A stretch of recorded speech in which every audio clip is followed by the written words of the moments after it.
So তুমি যেরকম বলছো যে তথাগত নিজেই ক্লেম করে যে কারোর সাথে ওর কোনো সম্পর্ক নেই, অ্যান্ড তার মানে he must be not lying, right? No, he is not lying. ওকে।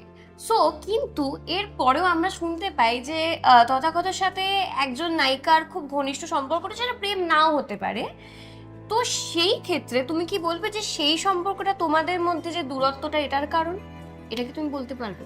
প্রথমত আমাদের মধ্যে আমরা আলাদা থাকি, এক ছাদের তলায় থাকি না, সেটার পেছনে নিশ্চয়ই একটা কোনো কারণ আছে এবং একটা গোল গল্প আছে, যে গল্পটা আমি বলবো না, বিকজ ইটস আমার বেডরুমের গল্প, আমি বলবো না কাউকে।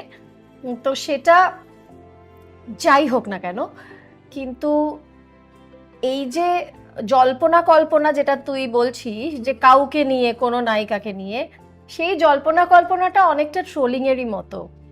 সেই জল্পনা কল্পনা যে কারণেই থাকুক না কেন, ওই সোশ্যাল মিডিয়ার দৌলতে সেইটার কোনো কিছুই প্রমাণ করে না যে ইটস আ লাভ অ্যাফেয়ার, যতক্ষণ না তথাগত বলছে যে yes it is a love affair, ততক্ষণ আমি সোশ্যাল মিডিয়ার জল্পনা কল্পনাকে গুরুত্ব দিয়ে বলবো না, বিকজ আই ট্রাস্ট তথা।